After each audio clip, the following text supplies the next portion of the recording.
Hello and welcome to Views on News. I'm Jawad. Tehami. Pakistan's caretaker Prime Minister Mr. Anwar is in China to attend the Third Belt and Road Forum being held in Beijing. The leaders of over 130 countries along with the delegations are participating in this particular Belt and Road Forum, including the Russian President Mr. Vladimir Putin. Now, this particular forum, the Third Belt and Road Forum, marks the 10th anniversary of President Xi Jinping's Belt and Road Initiative. We also saw Prime Minister Anwar was warmly greeted by President Xi Jinping at the Great Hall of Peoples for the state banquet. And Prime Minister will also be holding a one-on-one meeting with the Chinese President, Mr. Xi Jinping.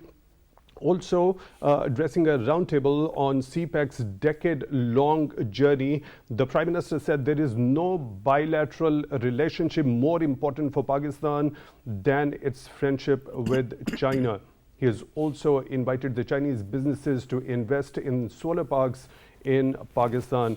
Also, in his exclusive interview with China Daily, the Prime Minister said CPEC is a practical manifestation of the win-win cooperation in building a China-Pakistan community with a shared future.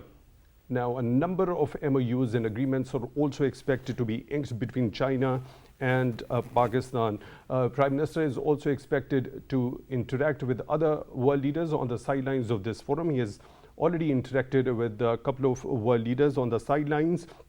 What is to be expected from this visit of caretaker Prime Minister Mr. Anwar to China?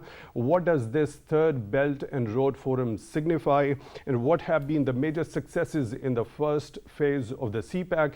And what is in the second phase of the China-Pakistan Economic Corridor? We'll be talking about all these aspects. For that, we are honored to have been joined in the studio by Dr. Nasir Iqbal. He's head Macro Policy Lab at Pakistan Institute of Development Economics. Dr. Nasir, thank you very much for your time, for being with us on the show tonight. We really appreciate that. Also in the studio, we are honored to have been joined by Mr. Javed Siddiq. He's senior journalist. Mr. Javed, thank you very much for your time, also for being with us on Views on News tonight. Really appreciate that. At the same time, on Skype, we are being joined by Dr. Mehmood Hassan. He's Executive Director at the Center for South Asia and International Studies. Dr. Mehmood, thank you very much for your time, also for being with us on Views on News tonight. We really appreciate that. Let me begin the discussion with you, Dr. Mehmood, by looking at this very particular statement by Prime Minister Anwar that there is no bilateral relationship more important for Pakistan than its friendship with China. As per your understanding, how this bilateral relationship has evolved over time in the last couple of decades? Yeah, first of all, thank you very much for inviting me again to express my expert opinion. As you said in your intro, that's the statement of Prime Minister of Pakistan, Mr. Kakar, that shows or rather vividly reflects the in-depth strategic orientation of our bilateral relations for the last 75 years. That shows that that we are ironclad brothers.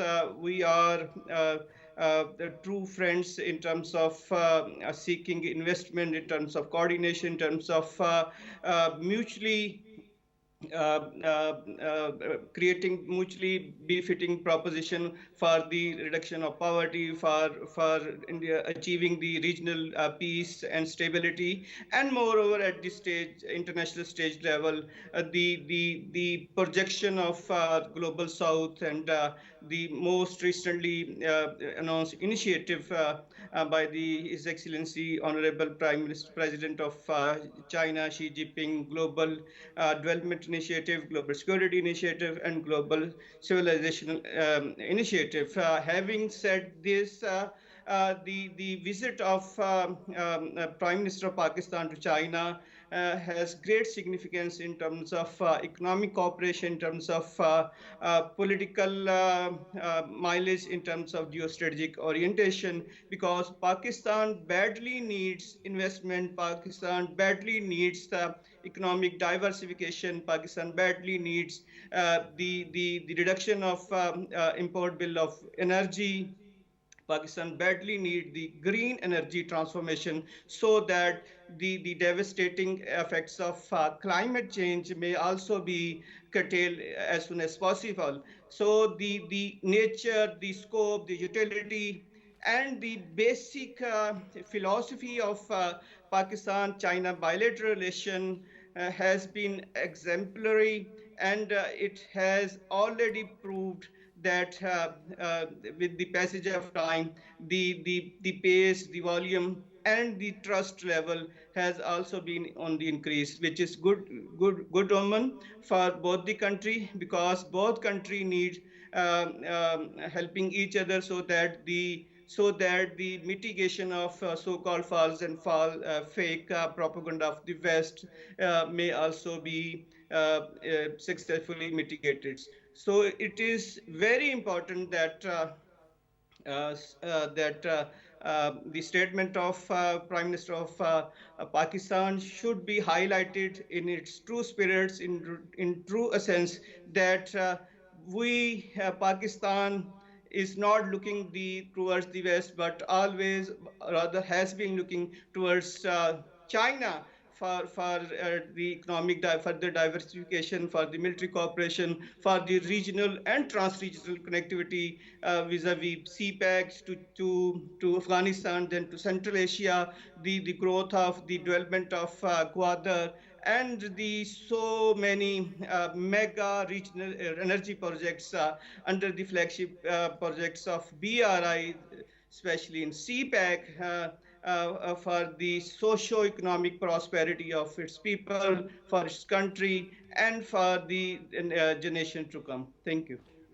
Right. Mr. Javed, when we talk about the bilateral relationship between Pakistan and China, what had been that very pivotal point in giving this bilateral relationship that very much force to thrive?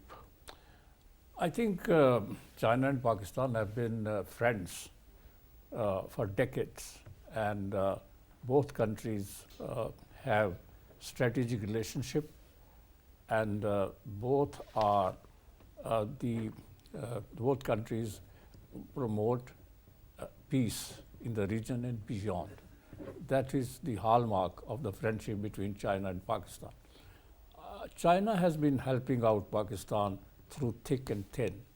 Whenever Pakistan needed help, any kind of help, economic, strategic, and other help, Pakistan found China very keen to help Pakistan, to extend its hand of help and assistance. That's very important.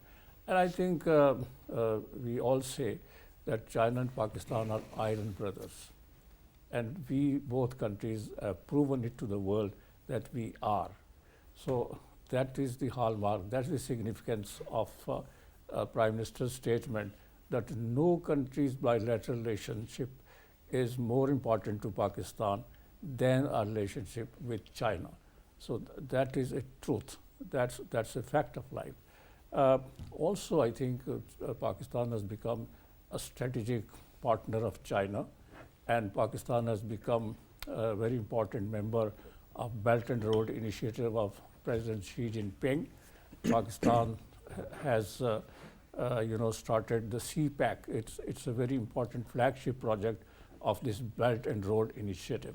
Pakistan thinks that this CPEC is a game changer, not only for Pakistan, but for this entire region. Under this CPEC, China has invested almost close to $30 billion in Pakistan, in the energy sector, in infrastructure, and industry also. And China has helped Pakistan to build special economic zones, which are going to play a very important role in the industrialization of Pakistan. China is also helping out Pakistan in the field of agriculture.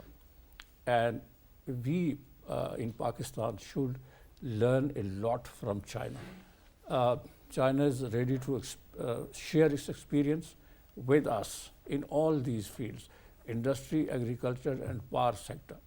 And this is the, that's why we need to be very, very active, and we need to increase the pace of the CPAC projects, because Chinese, I think, have some reservations with regard to the pace of work being carried out by both Pakistan and China. A Prime Minister's visit to Beijing and his meeting with President Xi Jinping and other Chinese leaders is going to provide an impetus to the current projects that are going on here under the CPAC. So this is going to be a very useful visit. I think some of the projects being completed under CPAC will also be reviewed and come under scrutiny. And that is going to be a very fruitful exercise. Right. Dr. Nasir, when we talk about this statement of Prime Minister regarding CPAC being the practical manifestation of the win-win cooperation in building a China-Pakistan community with a shared future. Now, also, he talked about how much benefit the CPAC project has brought into Pakistan, a direct investment of $25.4 billion and jobs that have been created as a result of which they happen to be 236,000. Your take regarding that? Thank you so much. So, as earlier presenter said, so the relation that we have with China, there is no doubt that he is always with us and he is supported in every point in time. So, whenever we have a difficulty, China basically looked forward and they supported us.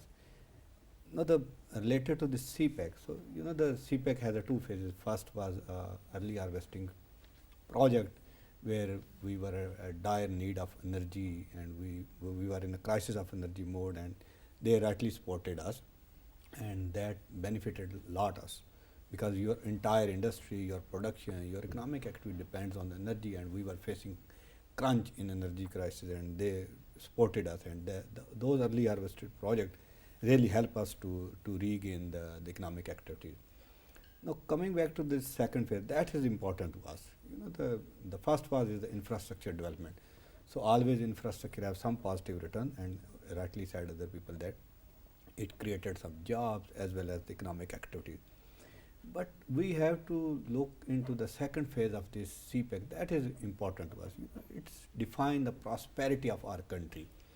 So, if we miss that part of this CPAC phase 2, we definitely lose so much. Why I am saying this? That this CPAC phase 2 basically linked with the socio-economic development of the country. On the one hand, they are agree and they are willing to support us in terms of developing our agriculture sector. On the second hand, they are also willing to support in terms of developing the human capital and also looking forward to transfer technology. But whenever we talk about the return of any project, there are some fundamentals that need to be met, and for that we have to work very hard. Let me explain few those fundamentals that need to be considered when we talk about the game changer, the CPAC, when we talk about the economic return, when we ask about the employment opportunities. We need to work on our end as well. The first, we also need to develop our local infrastructure that link this special economic zone, that link the highways. So, these small infrastructure development would be essential to create a linkages at the rural area to urban hub, at the rural area to the special economic zone, and that will create opportunity for the people to get jobs. Second, as this over the last few months, our government is aggressively working to create an investment environment where they can attract investment, and this visit is important in terms of selling the government initiative to provide support, to incentivize the investor in terms of getting right investment. And secondly, we have to also encourage our local investor to look into the opportunities created by the CPAC projects, because now there is a feeling that our local investor maybe due to the different conditionality, maybe the few other reasons, they are not forthcoming in terms of making investment in CPEC projects. So we have to work on that side as well. The last important point is the business environment within the country. So we have to provide like a leverage and trust to the global investor. You know, the frequent change in the policy process, frequent change in the policy measure, and also some other concern would hamper the entire process of the benefit that we are getting from the CPEC. So we have to focus on these three elements if we are really looking for and we really want to make this CPEC as a game changer. Right. Dr. Mehmood, when we talk about the leaders of around 130 countries are participating in the third Belt and Road Forum, first of all, what does that basically signify, and what sort of a message on a collective front these 130 countries send out to the rest of the world? Yeah, the third BRI Forum for International Cooperation is going on right now in Beijing, and tomorrow the key note speech will be delivered by His Excellency the Chinese President Xi Jinping. The significance, the importance of the ongoing third BRF is huge. And vividly reflects the message of international cooperation, economic globalization, political coordination amongst the emerging economies, and as well as the developing country, for which the Xi Jinping has already coined a very noble global idea of the global South. The message is about the openness, inclusiveness, productivity, positivity, modernization, and the qualitative industrialization through the platform of BRI, which has already been dubbed even by the IMF and the World Bank the biggest projects, projects of the 21st century. The message is loud and clear that through the platform of, as you said, more than 130 countries of member countries and the 30 international organizations are going to participate in the third BRI forum. That shows the regional recognition, the socio-economic acceptability, the economic stimulating power, and the political consolidation of BRI to the world, to the region, and the rest of the world. It is the message to the North Globe that through the platform of Global South and BRI, the Global South is there for cooperation, for coordination, and for collaboration with disseminating lot of befitting proposition win-win situation for a just international corporations. The message is also that that has already highlighted the numerous socio-economic achievement made by the BRI in the last decade, and that also gives the hope of brighter future, uh, greater regional connectivity, modernization, green energy transformation, digitalization, and artificial intelligence and e-commerce in the days to come. Uh, that also has great significance in terms of political cooperation, because as you said in your intro, that the Russian president has already arrived and met with Xi Jinping, and there will also be a China-Russia strategic dialogue in the sideline of third BRI. There are a lot of others, head of the states, prime minister, foreign ministers, and big delegation of the multi national companies are participating in the third BRI forum, which show its great global outreach, the utility, the scope, and strategic importance of BRI. BRI stands for development, BRI stands for diversification, BRI stands for political determination to mitigate the spillover repercussions of climate change, the global warming, the international imposition of, especially the West, of unilateral imposition of socio-economic bans, investment bans, chip and technological ban to the against the West, especially China. China has revolutionized the economies, the communities, the systems and societies of the emerging and developing country through the flagship projects of BRI, which is the best hope for recovering the quick economic recovery of global economy and greater socio-economic integrations, eradication of poverty, generation of new jobs. So that's why the as we talk as we talk about the visit of our Prime Minister to Beijing, that also carries a weightage, because CPAC is also the flagship projects of BRI, and the success of BRI will definitely translate its vital dividends in CPAC Phase 2, as Mr. Siddiq has already explained the significant and strategic importance of CPAC Phase 2.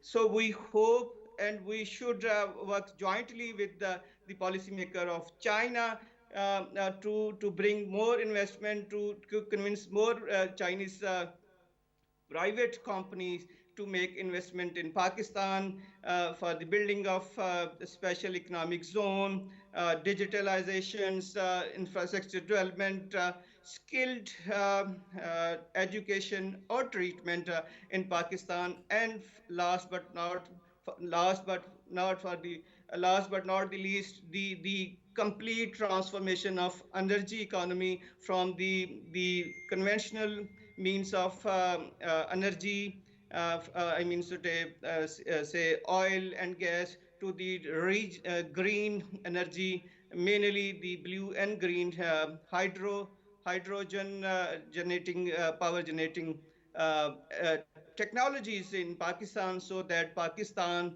would be energy sufficient, and that would also be reducing its big importing bills in the days to come. Thank you. Right, Mr. Javed, 130 countries leaders are participating in this BRF, including Russian President Mr. Vladimir Putin. What does this particular consortium of leaders at this particular point in history depict? I think we should see this event in the context of the global environment. China and US are at a great competition with each other at global level. And the US and its allies are trying to isolate China, contain China. Chinese call it an encirclement of China. So that is the environment, global environment in which China is operating. China's policy has always been peace within and peace without. In the last 100 years, China has not fought any war. They have not, gone to war with any other country, especially the neighboring countries. So they have always stood for peace, because peace brings prosperity, economic prosperity. That is China's motto. So I think the leadership of 130 countries, when they are present here, China is going to give a signal to all the world, particularly to the West, that here we are and we stand for peace and prosperity.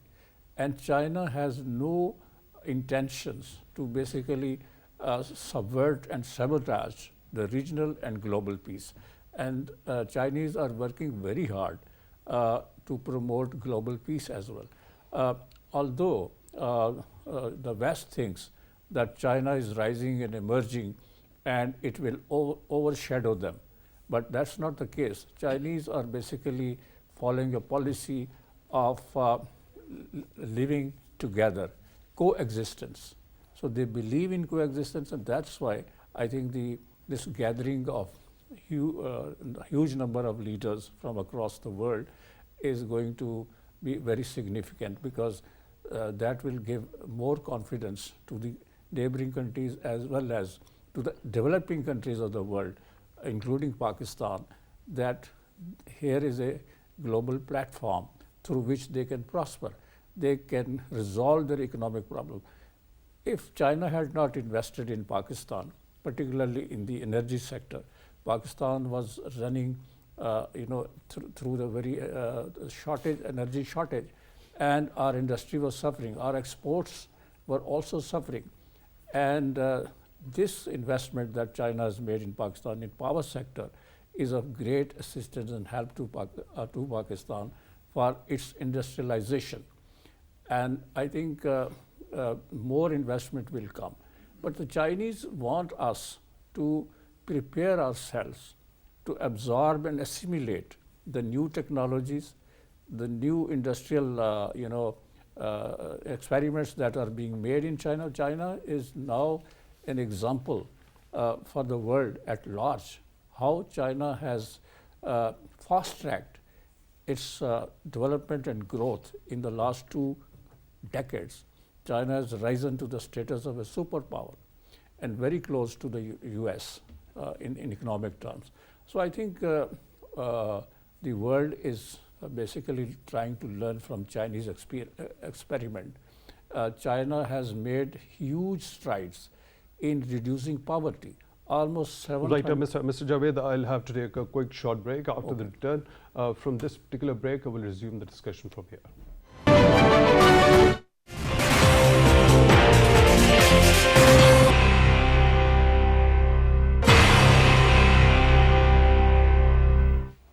Welcome back to Views on News. In today's program, we are discussing the significance of caretaker Prime Minister Mr. Anwarul Haqqaq's visit to China. A short while ago, he had a one-on-one meeting with Russian President Vladimir Putin. We'll also be taking up for discussion the things which have been mentioned by caretaker Prime Minister in his meeting with Russian President Vladimir Putin. In the studio, we are joined by Mr. Javed Siddiq, senior journalist, and Dr. Nasir Iqbal, head macro policy lab, Pakistan Institute of Development Economics.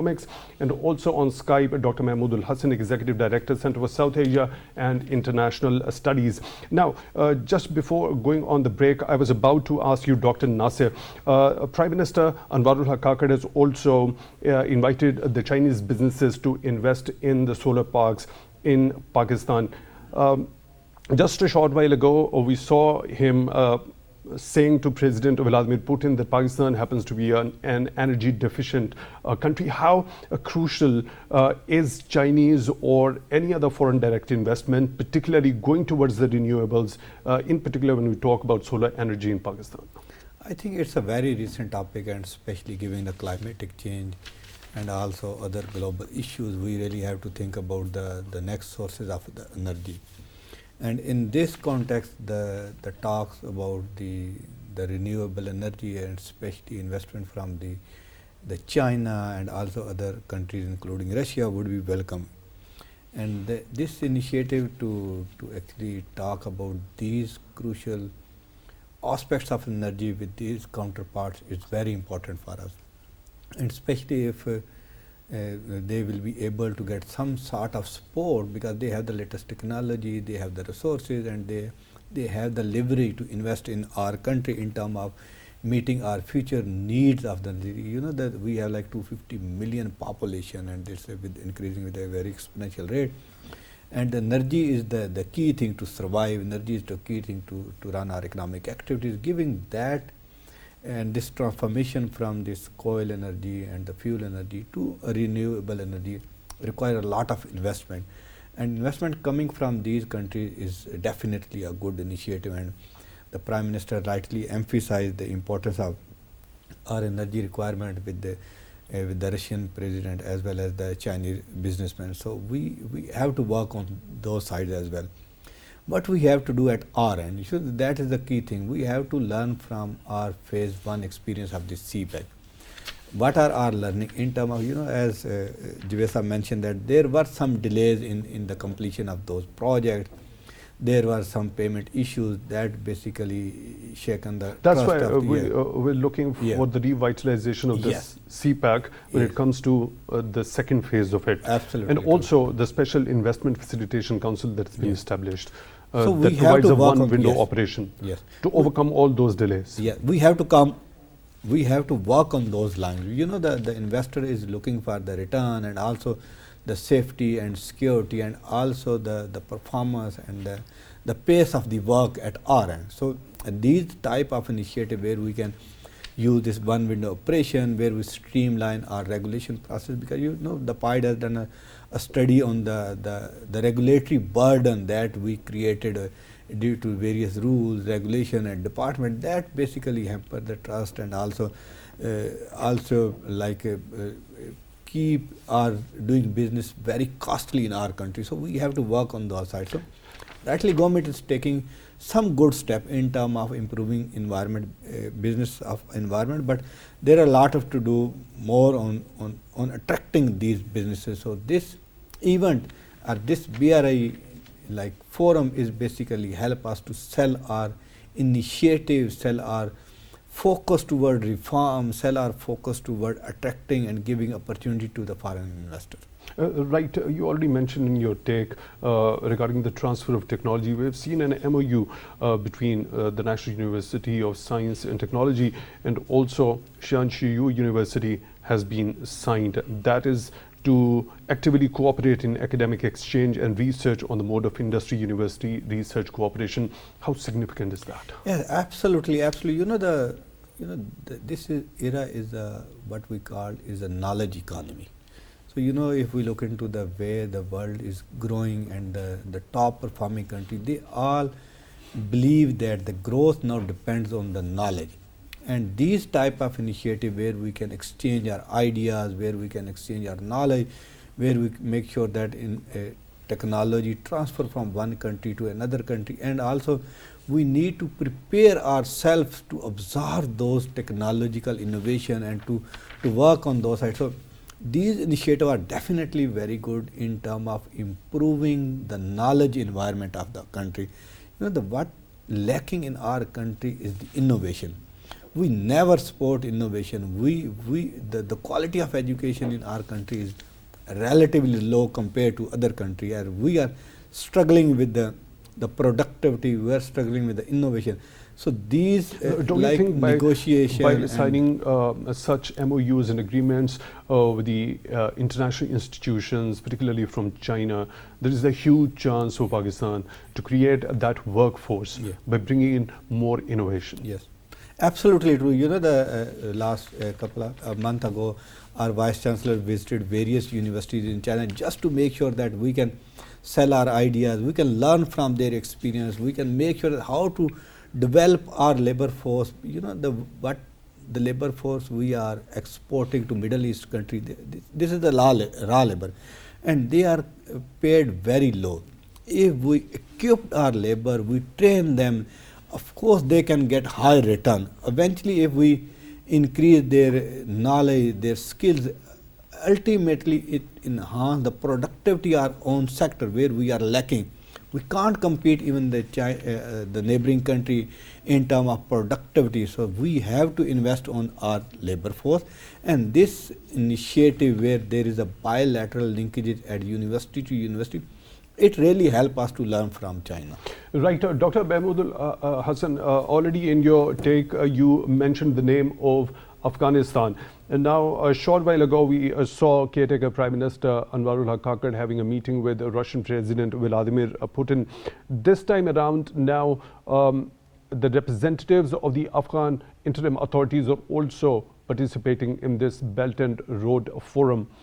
Now, during this particular meeting, Prime Minister said that there are a lot of areas of convergence of views between Pakistan and Russia, especially when it comes to counterterrorism, defense, and intelligence sharing. How crucial a peaceful and a stable Afghanistan is to reap the dividends of this regional connectivity? Yeah, it's a very important question because during this TV show, the Prime Minister of Pakistan, Noorul Kakad, has also met with the President of Russia. Peace and stability in Afghanistan is the gate through for the greater socio-economic integration of Pakistan with Central Asia, Russia, South Caucasus, and beyond. The peace, stability, social harmony, and economic development in Afghanistan will open a greater opportunity not for Pakistan but all the regional countries to get connected with Afghanistan, which has already been termed as the middle corridor for the greater regional connectivity of CPEC, Gwadar, and even BRI to many others regional country of Middle East and other countries. This is the first time that the interim setup of Taliban are participating in the ongoing third BRI forum in Beijing, which also shows the political wisdom of China, which has been advocating regional peace, stability, prosperity, dialogue, diplomacy, and development orientations, not in Afghanistan, but also in ongoing conflict between Russia and Ukraine, so that the regional may achieve the desired goal of greater regional connectivity through peaceful, through prosperity, through socio-economic integration.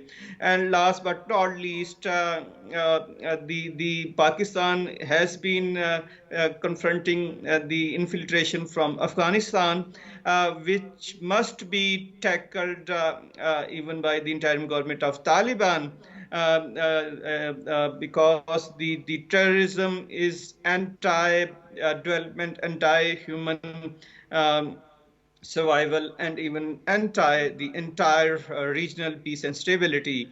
Therefore, all the regional countries, including Pakistan, China, Iran, Russia, should jointly work hard to bring peace and stability in Afghanistan, so that the caravans of industrial goods, productivity, socio-economic integration, people-to-people contact, business contact, and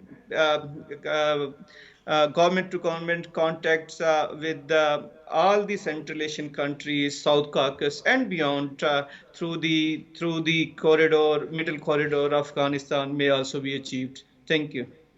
Right, Mr. Javed. Now, as Dr. Mehmood Hassan has mentioned, the political wisdom of the Chinese leadership as the representatives of the interim Afghan authorities are participating in this third BRF. What about when we try to analyze the intention of the interim Afghan authorities, because they are also at the end of the day participating with some sort of an aim, of course, which is going to be reaping the dividends of this regional connectivity. For that, what they need to do to have a peaceful and stable Afghanistan? China is very much interested to bring peace and stability in Afghanistan. China has recently sent its ambassador to Kabul, and they have established their embassy there. That signifies that Chinese attach a lot of significance to Afghanistan, because Afghanistan has been the bastion of terrorism in the last few decades, and the world fears and apprehends that this country could again become a base for terrorist and militant activity, and they could resurface. So that's why China wants Afghanistan to be peaceful and stable, as Pakistan does. Pakistan is the victim of the terrorist infiltration from Afghanistan. In the last few weeks and months, we have seen and witnessed a great surge in the incidents of terrorism in Pakistan, in which our security forces, innocent people, and religious people and political workers have lost their lives. So therefore, Afghanistan is of great concern for the regional countries. We all want, Pakistan included, peace and stability in Afghanistan. We want the interim government in Kabul to play its role to stabilize Afghanistan and to pave the way for more foreign investment so that prosperity comes there and economic stabilization takes place, and this menace of terrorism is weeded out completely from Afghanistan. If the interim Afghan authorities want something from they look up to the regional countries in particular and to reap the dividends of this connectivity. Exactly. So China is ready to do that.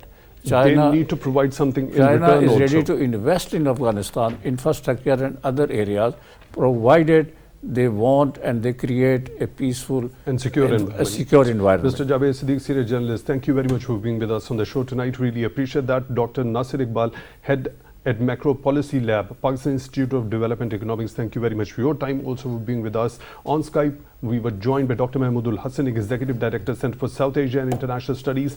Dr. Mehmood, thank you very much for your time also and for your insightful discussion. We really appreciate that. With that, we come to the end of today's episode. Till the next one, take good care of yourselves.